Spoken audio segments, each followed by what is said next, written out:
بسم اللہ الرحمن الرحیم الحمد للہ رب العالمین اللہم صلی وسلم وبارک علی سیدنا و نبینا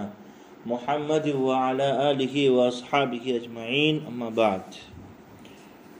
فصل واما البداء فهو ان يظهر له ما كان خفيا عليه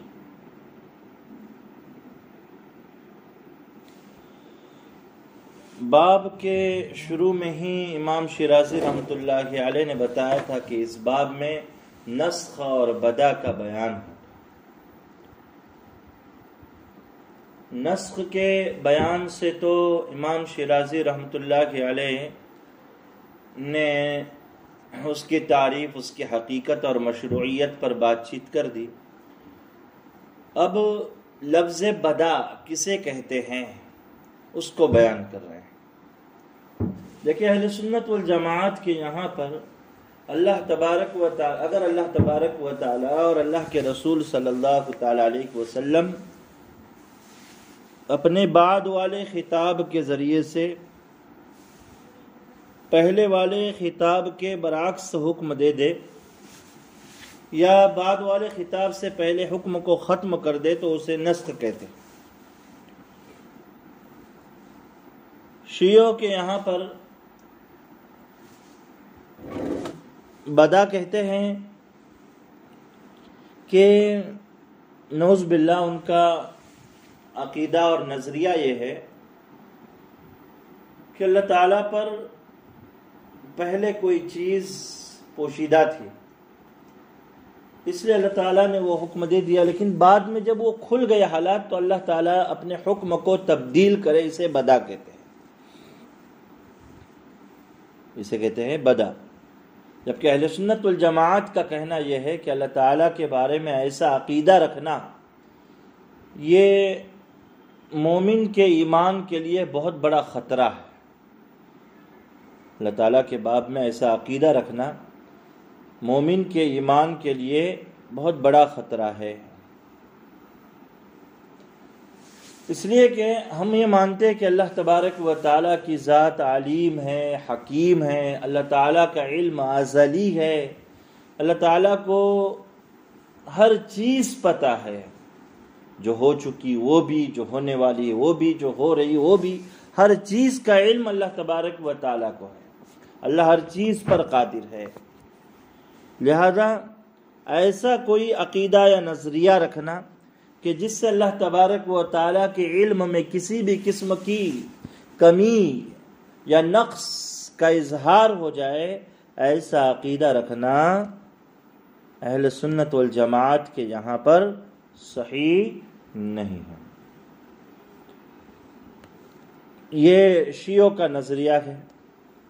فَهُوَ أَن يَظْهَرَ لَهُ مَا كَانَ خَفِيًّا عَلَيْهِ، ان کے یہاں پر بدا کہتے ہیں کہ اللہ تبارک و تعالی پر وہ چیز ظاہر ہو جائے جو اللہ کی ذات پر مخفی تھی، پوشیدہ تھی۔ بدا لی الفجر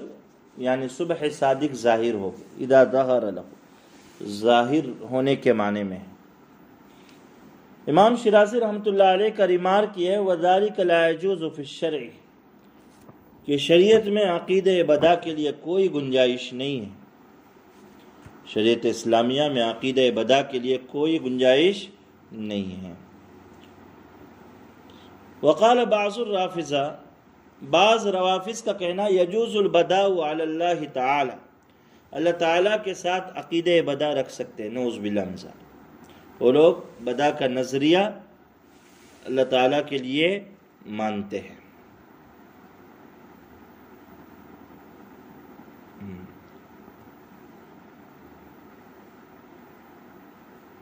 ان کا کہنا یہ ہے کہ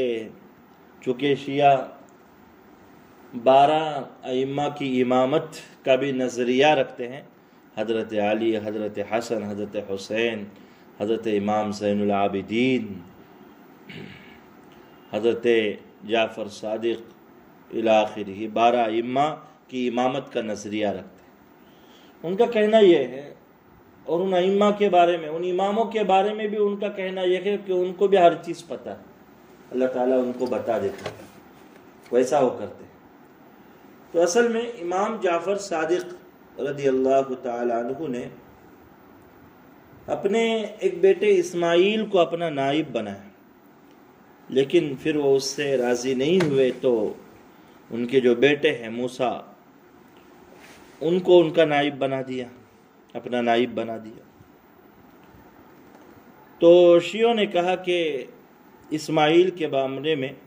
نعوذ باللہ من ذالک اللہ تعالیٰ کو بدا ہو گیا، اس لیے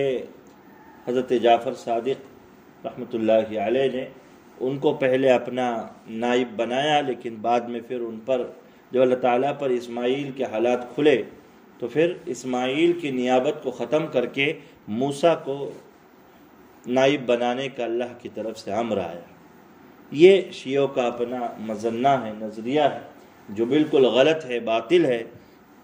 نعوذ باللہ من ذالک۔ ایسا عقیدہ رکھنا اللہ تعالیٰ کے باب میں صحیح نہیں ہے۔ وہی روافظ کا ایک شاعر ہے، غالی شیعہ تھا، اس کا شعر ہے وقال منهم زرارة بن اعین فی شعرہ، وہ اپنے شعر میں کہتا ہے ولولا البدا سمیتہ غیر ہائب وذکر البدا نعت لمن یتقلب، اگر بدا کا عقیدہ اور نظریہ نہ ہوتا تو میں بغیر خوف کے اس کو کوئی بھی نام دے دیتا۔ بدا کا تذکرہ اچھا ہے اس شخصیت کے لیے جس کے فیصلے بدلتے رہتے، لمن یتقلب۔ ولولا البدا ما کان فیہ تصرف، اگر بدا نہ ہوتا تو کائنات میں یہ تصرف نہ ہوتا، یعنی الٹ پھیر نہ ہوتا۔ وکان کنار دہرہا تتلہب، بدا کا عقیدہ اور اس کے نتیجے میں ہونے والا تصرف اس آگ کی طرح ہے جو زمانے کو اپنے لپیٹ میں لیتی۔ وکان کضوی مشرق بطبیعتہ، بدا کا عقیدہ اور اس کے نظر میں اس کے پیش نظر ہونے والا تصرف اس چمک کی طرح، اس روشنی کی طرح ہے جو فطری طور پر روشن ہے۔ وباللہ عن ذکر الطبائع یرغب، اور فطرتوں کے تذکرے سے، اللہ ہی کی توسل سے اور اللہ ہی کے مدد سے، طبائع کے ذکر سے اعراض کیا جاتا ہے۔ بہرحال تو شیعہ روافظ کے شعر و شاعری کے اندر بھی یہ عقیدہ بدا کا تصور اور اس کا نظریہ ملتا، عقیدہ بدا کا تصور اور اس کا نظریہ ملتا۔ وزعم بعضهم انه يجوز على الله تعالى البدا فيما لم يطلع عليه عباده، بعض حضرات کا خیال یہ ہے کہ اللہ تعالیٰ پر بدا کا عقیدہ رکھنا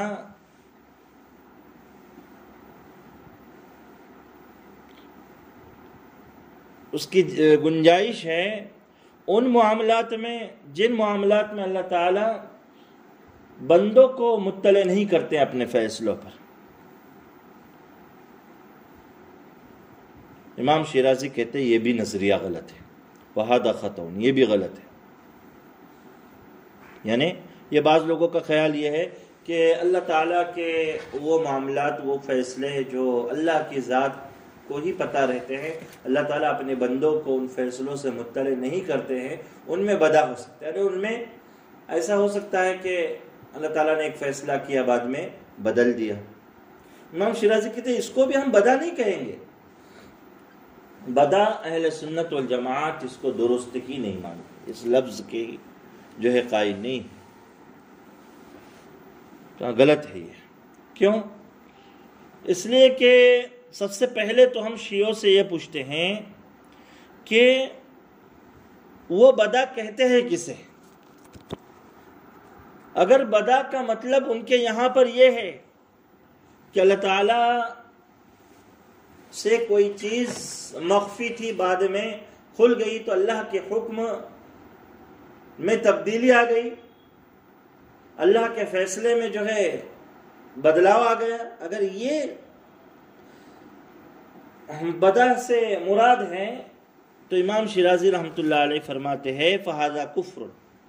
یہ تو صریح کفر ہے۔ وَتَعَالَ اللَّهُ عَنْ ذَلِكَ عُلُوًّا كَبِيرًا، اور اللہ تبارک و تعالی کی ذات ایسے عقائد سے بہت پاک ہے، بہت ورع الورع ہے، بہت صاف ہے۔ اور اگر بدا سے مراد ان کا یہ ہے کہ عبادات کی تبدیلی، احکامات کی تبدیلی، فرائض کی تبدیلی، تو امام شیرازی رحمۃ اللہ علیہ کا کہنا ہے فَهَذَا لَا نُنْكِرُهُ، تب تو ہم اس کا انکار نہیں کرتے ہیں۔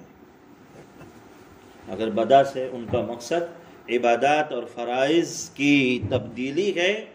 فَهَذَا لَا نُنْكِرُهُ، ہم اس کا انکار نہیں کرتے ہیں، یعنی ٹھیک ہے، پھر مطلب یہ کہ صرف لفظی اختلاف ہے، ہم اسے نسخ کہتے ہیں اور وہ اسے بدا کہتے ہیں، لیکن ہم اس میں بھی یہ بات کہتے ہیں کہ پھر اس کو نسخ کہنے میں کیا حرج ہے، اس لیے کہ نسخ کا لفظ تو اللہ تعالیٰ کے کلام میں، نسخ کا لفظ اللہ تعالیٰ کے کلام میں، تو پھر اس کو نسخ کہنے میں کوئی حرج نہیں ہے، اسے نسخ کہنا چاہے، بدا نہیں کہنا چاہیے، جیسے اللہ تعالیٰ نے قرآن کریم میں فرمایا مَا نَنْسَخْ مِنْ آیَةٍ أَوْ نُنْسِهَا نَأْتِ بِخَيْرٍ مِّنْهَا وَمِثْلِهَا، تو اس کو نسخ کہنا چاہیے، بدا نہیں کہنا چاہیے، لِأَنَّهُ لَا يُسَمَّى بَدًا، اس لیے کہ اللہ تعالیٰ کے احکامات میں جو تبدیلی ہوتی ہے، اللہ تعالیٰ کے احکامات میں جو تبدیلی ہوتی ہے، اس تبدیلی کو ہم نسخ ہی کہیں گے، بدا نہیں کہیں گے، لِأَنَّ حَقِيقَةَ الْبَدَا مَا بَيَّنَّاهُ، اس لیے کہ بدا کی حقیقت وہی ہے جس کو ہم نے ابھی واضح کیا، یعنی ظہور ما کان خفیا عنہ، کوئی چیز اللہ تعالیٰ سے پوشیدہ تھی بعد میں کھل گئی، یہی بدا ہے۔ اور نسخ کی حقیقت وہ ہے کہ اللہ تعالیٰ نے اور اللہ کے رسول صلی اللہ علیہ وسلم بعد والے خطاب کے ذریعے سے سابقہ خطاب کے حکم کو ختم کر دے تو اسے نسخ کہیں گے۔ فَلَمْ يَكُنْ لِهَذَا الْقَوْلِ وَجْهٌ، تو اس قول کا، اس فرمان کا کوئی مطلب نہیں رہ جاتا، اس فرمان کا اور اس قول کا کوئی مطلب نہیں رہتا، یعنی یہ جو بدا کا لفظ ہے وہ لفظ استعمال کرنا گویا کہ بے معنی ہے، نسخ کی کیا لفظ استعمال کرنا چاہیے؟ تو بہرحال اہل سنت والجماعت کا نظریہ یہ ہے کہ عقیدہ بدا یہ بالکل غلط اور ایمان مخالف عقیدہ ہے، نظریہ ہے، ایمان مخالف نظریہ ہے، جیسا نظریہ شیعہ مانتے ہیں، روافض مانتے ہیں، وہ نظریہ رکھنا بھی صحیح نہیں۔ فصل فَأَمَّا نَسْخُ الْفِعْلِ قَبْلَ دُخُولِ وَقْتِهِ فَيَجُوزُ وَلَيْسَ ذَلِكَ بِبَدَعٍ، کہتے ہیں کہ کیا ایسا ممکن ہے کہ اللہ تعالیٰ کوئی حکم دے یا نبی کریم صلی اللہ علیہ وسلم کوئی حکم دے اور اس حکم پر عمل کرنے کا وقت آئے، اس سے پہلے پہلے اللہ تعالیٰ اس حکم کو منسوخ کر دے؟ تو جمہور کے یہاں پر یہ ممکن ہے، وَلَيْسَ ذَلِكَ بِبَدَعٍ، اور اسے بھی بدا نہیں کہیں گے کہ کوئی اللہ تعالیٰ حکم دے دے اور اس حکم پر عمل کرنے کا وقت آئے اور اس وقت کے آنے سے پہلے اللہ تعالیٰ اس حکم کو منسوخ کر دے، یہ بھی ممکن ہے، اسے بھی نسخ ہی کہیں گے، اسے بدا نہیں کریں گے۔ وَمِنْ أَصْحَابِنَا مَنْ قَالَ لَا يَجُوزُ ذَلِكَ، بعض حضرات کہتے ہیں کہ ایسا نہیں ہو سکتا کہ اللہ حکم دے دے اور اس حکم پر عمل کرنے کا وقت آنے سے پہلے ہی اس کو ختم کر دے، ایسا نہیں کہہ سکتے، ایسا نہیں ہو سکتا۔ وَهُوَ قَوْلُ الْمُعْتَزِلَةِ، یہ معتزلہ کا فرمان ہے۔ وَزَعَمُوا أَنَّ ذَلِكَ بَدَاءٌ، اور ان کا نظریہ یہ ہے کہ یہ بدا ہے، ان کا نظریہ ہے کہ یہ بدا ہے، معتزلہ اسے بدا کہتے ہیں کہ وقت آنے سے پہلے ہی اللہ تعالیٰ کسی حکم کو منسوخ کر دے، یہ بدا۔ والدلیل علی جواز ذلک، اس کے جواز کی دلیل کیا؟ ایسا ہو سکتا ہے جیسے کہ اللہ تعالیٰ نے حضرت ابراہیم علیہ السلام کو حکم دیا تھا اپنے بیٹے کے ذبح کرنے کا، پھر ذبح کا وقت آنے سے پہلے اللہ تعالیٰ نے وہ حکم منسوخ کر دیا، آسمان سے دمبا اتارا، حضرت ابراہیم علیہ السلام نے اس کو ذبح کر دیا۔ تو پتہ ہے چلا، اور اس واقعے کا تذکرہ قرآن میں سورہ صافات میں ہے، 23 پارے میں ہے، تو پتہ ہے چلا کہ ایسا ہو سکتا ہے جیسے کہ ان اللہ تعالی امر ابراہیم علیہ السلام بذبح ابنہ، اللہ تعالیٰ نے حضرت ابراہیم علیہ السلام کو اپنے بیٹے کے ذبح کرنے کا حکم دیا، ثم نسخہ قبل وقت الفعل، پھر ذبح کا وقت آنے سے پہلے ہی اس کو منسوخ کر دیا، فدل علی جوازہ، تو یہ دلیل ہے اس کے جواز کی کہ ایسا ہونا ممکن ہے۔ وَدَلِيلَ عَلَى أَنَّهُ لَيْسَ بِبَدَعٍ، دلیل اس بات پر کہ اسے بدا نہیں کہیں گے، ما بَيَّنَّاهُ، جیسے کہ ہم نے بیان کر دیا، أَنَّ الْبَدَا ظُهُورُ مَا كَانَ خَفِيًّا عَنْهُ، بدا کہتے ہیں اسے کہ کوئی چیز اللہ تعالیٰ سے پوشیدہ تھی پھر وہ ظاہر ہو گئی، پھر وہ ظاہر ہو گئی، کھل گئی، اسی کو بدا کہتے ہیں۔ جبکہ یہاں پر یعنی وقت سے پہلے اگر کوئی حکم منسوخ کر دیا جائے تو اس میں یہ تعریف پائی نہیں جاتی، وَلَيْسَ فِي النَّسْخِ قَبْلَ الْوَقْتِ هَذَا الْمَعْنَى، یہ تعریف وہاں پر پائی نہیں جاتی، اس لیے ہم اس کو بدا نہیں کہیں گے، اسے بھی ہم نسخ ہی کا نام دیں گے،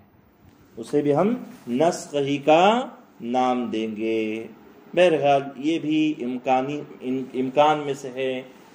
اس لیے اس کو بھی ذکر کیا ہے۔ تو یہ جو پورا